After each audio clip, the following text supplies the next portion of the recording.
নারী সাফের সেমিফাইনালে কাল নেপালের মুখোমুখি হবে বাংলাদেশ।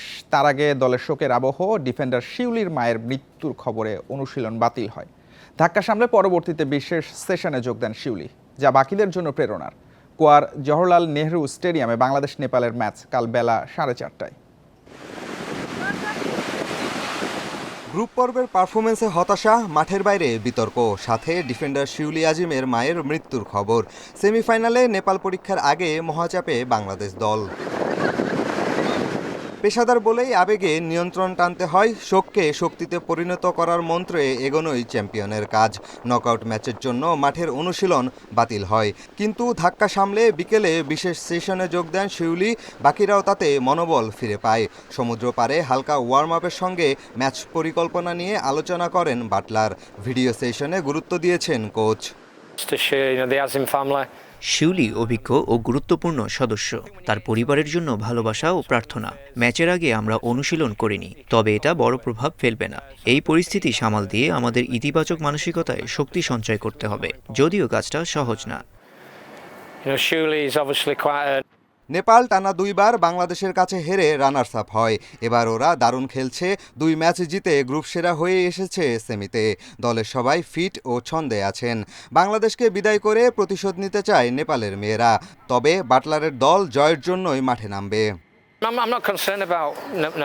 নেপালকে নিয়ে খুব বেশি চিন্তিত নই। আমাদের খেলা আরও উন্নত করতে হবে, সেরা পারফরমেন্স দেখাতে হবে। পরিকল্পনা ঠিকঠাক করেছি। কাঙ্ক্ষিত ফলাফল অর্জন করতে আমরা আক্রমণাত্মক ফুটবল খেলব। জেতার জন্য যা দরকার সবই করব। হ্যাট্রিক শিরোপার মিশনে এলোমেলো বাংলাদেশ। মালদ্বীপের বিপক্ষে জিতলেও গ্রুপ পর্বে হেরেছে ভারতের কাছে। দলের মধ্যে বোঝাপড়ার ঘাটতি দেখা গেছে, তবে সেমিতে ঘুরে দাঁড়িয়ে নেপালকে হারানোর বিশ্বাস রাখছে লাল সবুজের মেয়েরা। পিয়াস সাহা, ইন্ডিপেন্ডেন্ট নিউজ। আইসিসির 2 প্রতিনিধির ঢাকা সফর ঘিরে জল্পনা কল্পনা এখন তুঙ্গে। বিসিবি নির্বাচনী প্রক্রিয়া পর্যবেক্ষণে এসেছেন আইসিসির সদস্যরা। বিসিবির এমন দাবি পুরোপুরি প্রত্যাখ্যান করে মিডিয়া বিজ্ঞপ্তি দিয়েছে আমিনুল ইসলাম বুলবুলের আইনজীবী সাকলান। বিজ্ঞপ্তিতে স্পষ্টভাবে জানানো হয়েছে, নির্বাচন সংক্রান্ত কোনো কিছুই তদারকি করতে আসেনি আইসিসির প্রতিনিধিরা।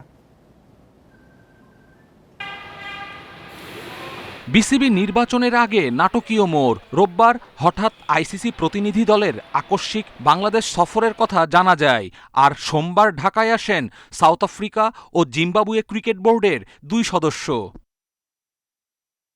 আসন্ন বিসিবি নির্বাচন প্রক্রিয়া পর্যবেক্ষণে আসছে আইসিসি সদস্যরা, এক মিডিয়া বিজ্ঞপ্তি দিয়ে জানায় বিসিবি। তবে সাবেক সভাপতি আমিনুল ইসলাম বুলবুলের আইনজীবীর দেয়া বিজ্ঞপ্তির দাবি, আইসিসির 2 প্রতিনিধির ঢাকায় আসা নিয়ে বর্তমান বোর্ডের তথ্য সম্পূর্ণ বিভ্রান্তিকর। বিসিবি নির্বাচন তদারকি বা পর্যবেক্ষণের জন্য নয়, বরং বিসিবির বর্তমান পরিচালনা ব্যবস্থা দেখতেই ঢাকায় এসেছেন আইসিসির 2 প্রতিনিধি। বৈঠকে আইসিসির প্রতিনিধিরাই নাকি জানিয়েছে তারা মূলত তথ্য অনুসন্ধানে বাংলাদেশে এসেছেন। গত বোর্ডের 4 পরিচালকের সঙ্গে আলোচনা সেরেছে আইসিসি প্রতিনিধিরা। জানা গেছে বর্তমান নির্বাচন কমিশন কর্মকর্তাদের সঙ্গেও বৈঠক সেরেছেন তারা।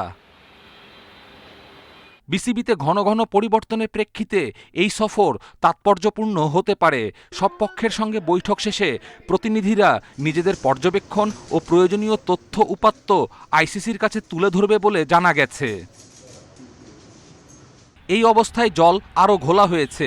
নির্বাচনের তফসিল ভোটার তালিকা চ্যালেঞ্জ করে হাইকোর্টে রিট 6 সাবেক কাউন্সিলরের। শুনানি ধার্য হয়েছে বুধবার। এদিকে নির্বাচন ঘিরে আইনি সুরাহা না হওয়ায় দ্বিধাদ্বন্দ্বে পড়েছে আইসিসি, জানিয়েছেন বিসিবির আইনজীবী। আইসিসি আমাদের মেইন রেভিনিউ জেনারেটিং বডি। এদেরকে আসলে তারা তো বিদেশে থাকে, তারা তো আসলে আমাদের দেশের কালচারটা পুরোপুরি বোঝে না। সে কারণে তারা কনফিউজ হয়ে যাচ্ছে। আমরা তাদেরকে জিনিসটা আসলে বুঝিয়ে বলবো, যাতে এটা তারা যে একদম কনফিউজ হয়ে যাচ্ছে, এটা কনফিউজ হওয়ার মতো কোনো কিছু না। সব কিছু আসলে কনস্টিটিউশন অনুযায়ী হচ্ছে। মিরপুরে বিসিবি নির্বাচন 7 জুন।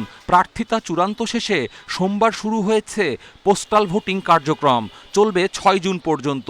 এরই মধ্যে বিনা প্রতিদ্বন্দ্বিতায় 8 পরিচালক নিশ্চিত। ক্যাটাগরি 1 থেকে নির্বাচন হবে শুধু খুলনা ও বরিশাল বিভাগে। অন্যদিকে ক্লাব ক্যাটাগরির 12 পরিচালকের মধ্যে নির্বাচনে লড়বেন 16 জন। কপিল পাল, ইন্ডিপেন্ডেন্ট নিউজ। অস্ট্রেলিয়া সিরিজের আগে ঢাকা প্রিমিয়ার লিগে প্রস্তুতির সুযোগ, সেঞ্চুরি হাঁকিয়ে আলো কেড়েছেন তাওহিদ হৃদয় ও তানজিদ তামিম। তাদের দল মোহামেডান ও প্রাইম ব্যাংক বড় জয় পেয়েছে। মিরপুরে রূপগঞ্জের বিপক্ষে 106 বলে হৃদয়ের 101 রান। 4টি ত্রিদেশীয় নারী টি20 সিরিজে টানা 2 হারের পর ঘুরে দাঁড়িয়েছে বাংলাদেশ। তৃতীয় দেখায় স্কটল্যান্ডকে 34 রানে হারিয়েছে নিগার সুলতানার দল। এডিনবার্গে আগে ব্যাট করে 6 উইকেটে 152 রান তোলে বাংলাদেশ। ফর্ম ধরে রেখেছেন নিগার সুলতানা। অধিনায়কের ব্যাটে সর্বোচ্চ 58 রান। সোভানের 39 আর স্বর্ণার 20 রানে চ্যালেঞ্জিং স্কোর টাইগ্রিসদের। জবাবে 118 রানে অল আউট হয় স্কটল্যান্ড। স্কটিশদের 6 ব্যাটার ফেরেন 1 অঙ্কে। সর্বোচ্চ 40 রান করেন সারা ব্রেস। ঋতুমুনি 12 রান খরচায় নেন 4 উইকেট। মারুফা ও মেঘলার জোড়া শিকার। ইংল্যান্ডে টি20 বিশ্বকাপের আগে এই সিরিজ প্রস্তুতির সুযোগ।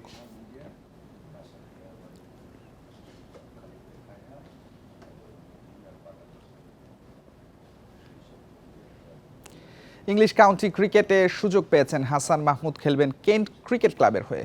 সোমবার লঙ্কা প্রিমিয়ার লিগের ড্রাফট থেকে হাসান মাহমুদকে দলে নেয় কলম্বো ক্যাপস। একই দিনে ইংলিশ কাউন্টি ক্রিকেটের সুযোগ নিশ্চিত হয় টাইগার পেসারের। ইনজুরি কাটিয়ে ইংল্যান্ডে পুনর্বাসন প্রক্রিয়ায় ছিলেন হাসান।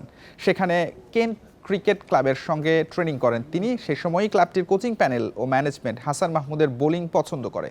এই মৌসুমে কেন্টের হয়ে 6টি 4 দিনের ম্যাচ খেলতে পারেন হাসান। এর আগে সাসেক্সের হয়ে মুস্তাফিজ এবং উচেস্টায়ার ও সারের হয়ে কাউন্টিতে খেলেছিলেন সাকিব।